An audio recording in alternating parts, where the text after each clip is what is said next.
Hi guys, and welcome to the very first video of a brand new series I'm starting out on YouTube. It's basically going to be the comic book picks of the week. I'm going to choose 3 comic books that I really liked and I think that you guys should read, and then I'm going to choose 1 comic book that I thought was not worth it, and I'm going to basically tell you to avoid this particular comic book that came out at that particular week.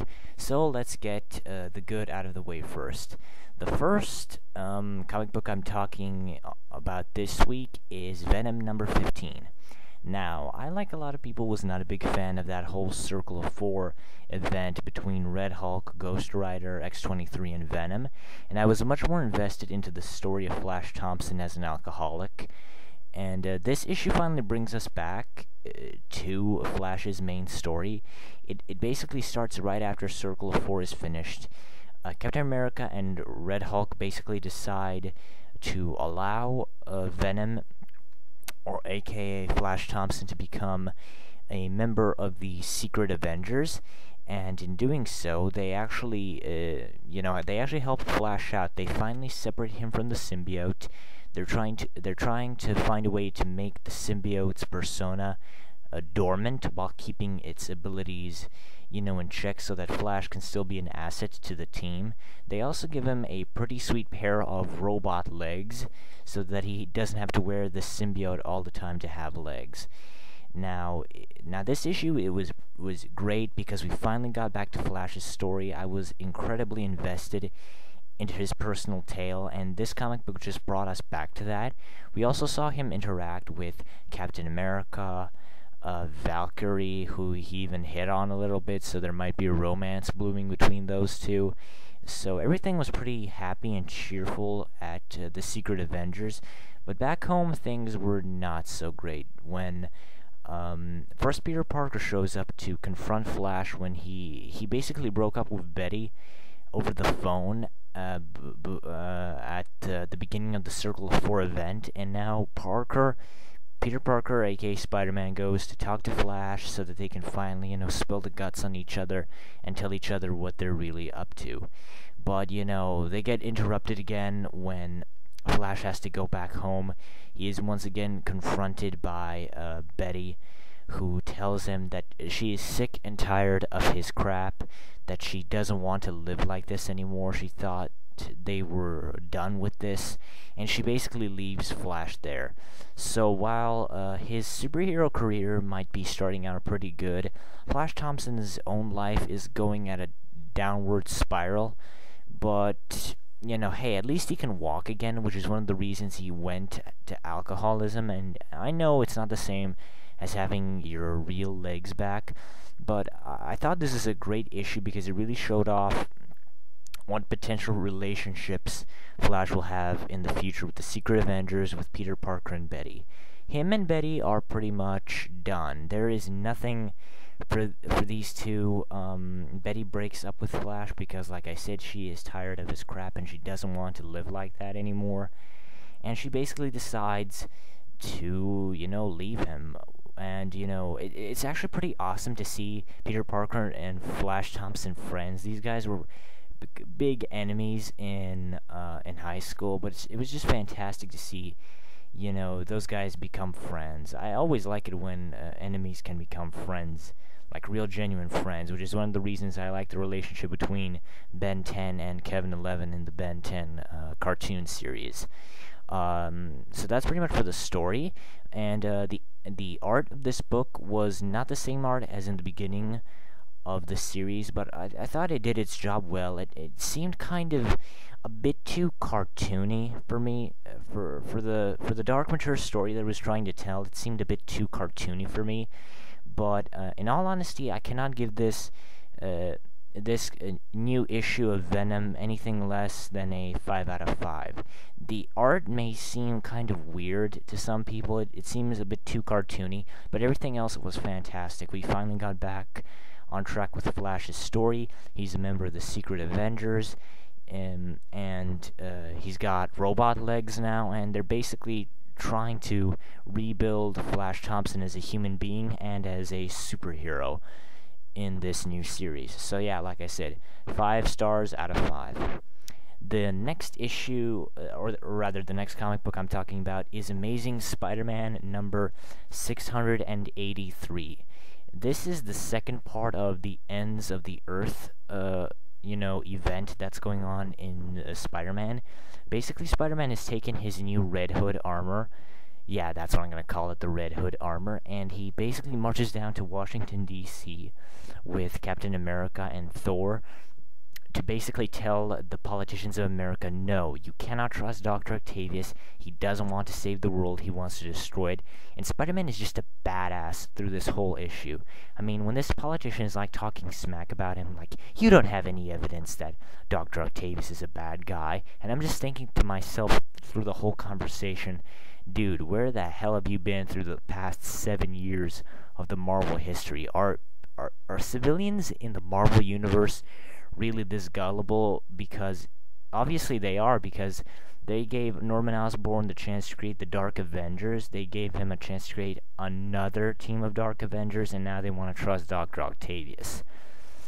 Anyway, but stupid civilians. But anyway, Spider-Man just beats this guy down, and he basically shows everyone that this guy was the chameleon, and Spider-Man really is becoming a little bit more like Batman, which I kind of like. He has access to a lot of tech right now. That means he can create all sorts of crazy gadgets that let him, fight easier. And I've always seen Spider-Man as a scientist, but he's never actually had the money or the means to create his own inventions. And this armor isn't just some fancy new armor he made for the sake of having a new armor or costume. This is an armor that was built specifically to battle the Sinister Six, and in the end, Spider-Man really takes charge. They all consult him, because in earlier issues of Avengers and stuff, everyone treated Spider-Man like he was just a joke, but now that the Sinister Six was presenting a major threat to the world, he basically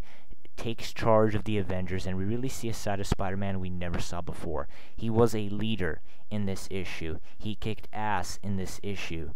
But yeah, that's all the good stuff that was in the comic book. Another great thing about this comic book was the art. This art was just fantastic. It's perfect for Spider-Man. Everyone was written well. Hulk was perfect. Black Widow was perfect. Captain America was pretty good.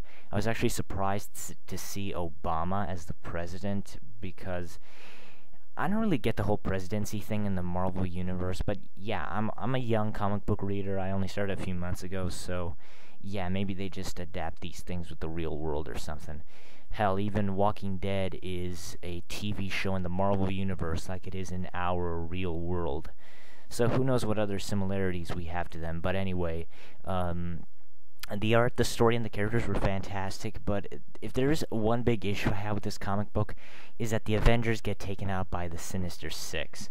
And it's a really stupid way as to how they're taken out.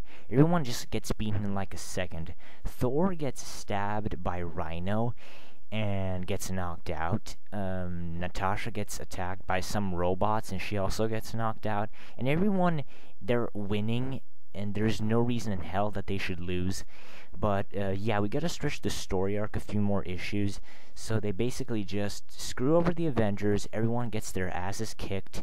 And I'll say it again, Thor gets beaten by Rhino when he stabs him with the horn. The God of Thunder gets beaten by an idiot in a rhino costume. That just blows my mind at how stupid that was.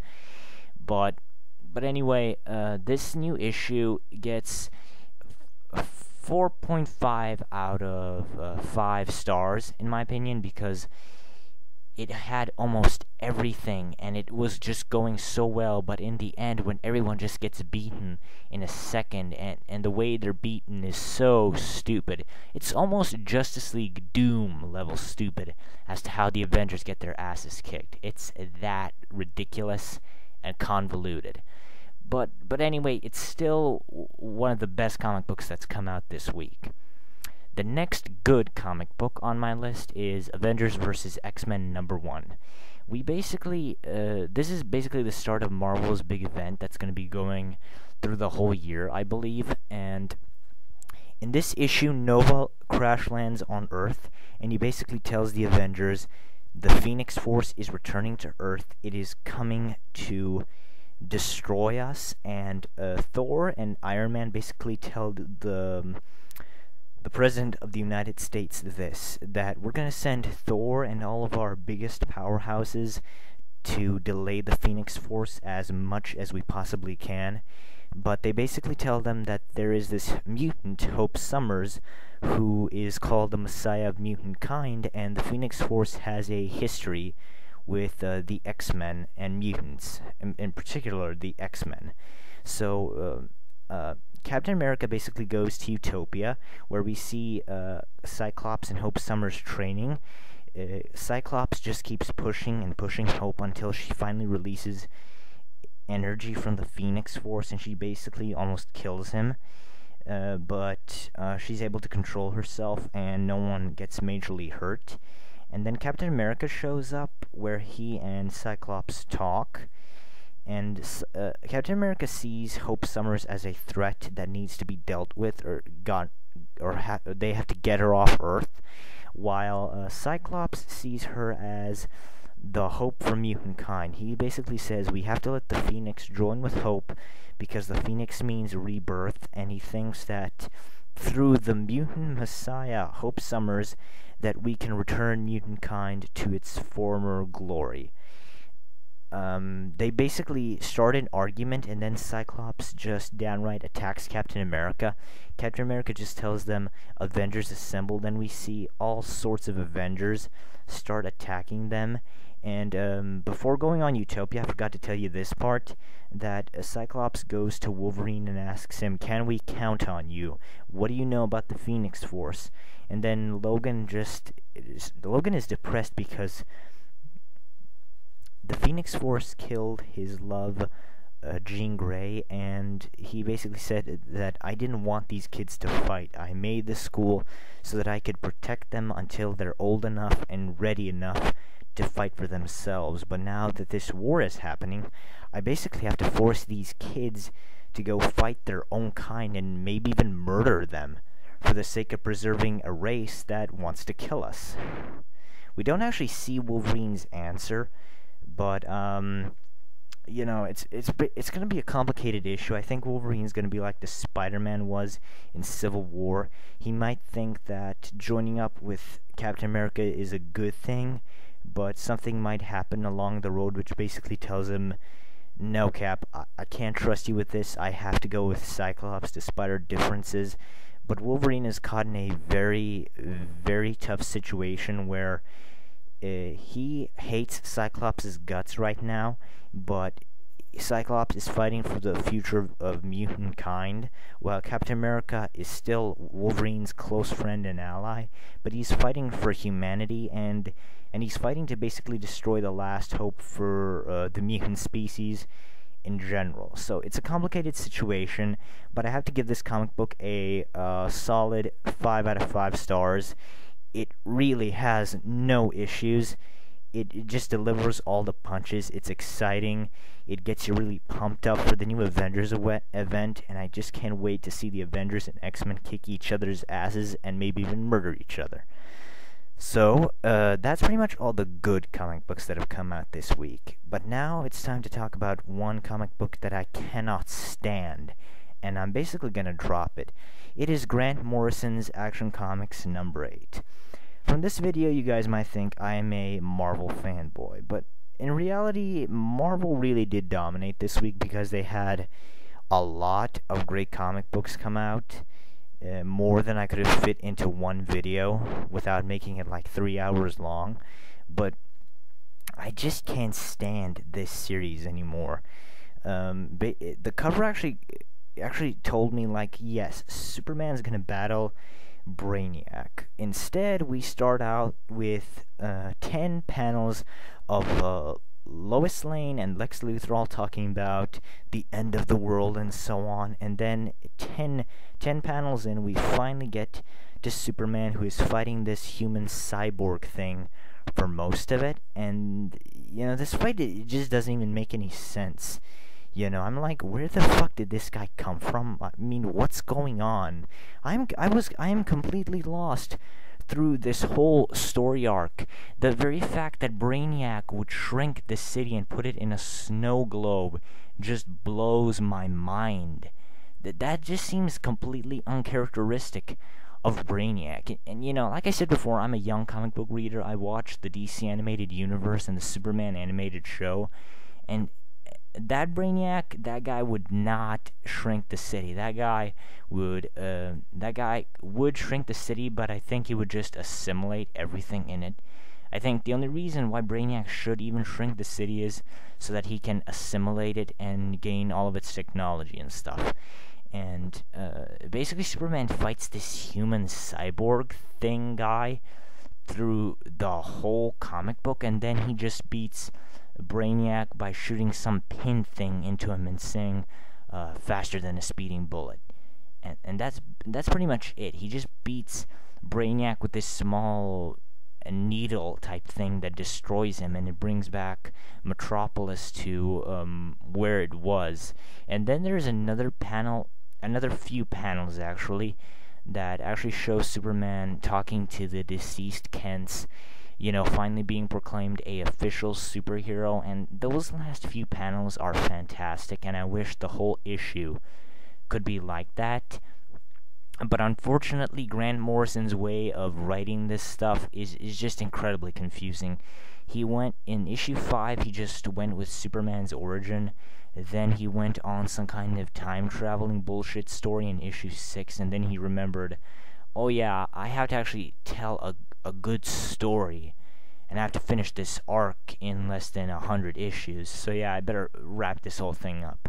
And Grant Morrison, I like your work. I really like your work on Batman, but Batman Rotten Purgatory was a convoluted, unreadable mess that made absolutely no sense. I've read that thing 3 times, and I still don't understand what the fuck happens through that whole story arc. I just don't get it. It's just a big mind fuck. Maybe I'm just not smart enough to understand it, but the whole Batman Rotten Purgatory thing, that whole story arc was just unreadable. It's a convoluted mess, and this whole series has been a convoluted mess. And true, some of the fight scenes were pretty cool, and it's actually great to see.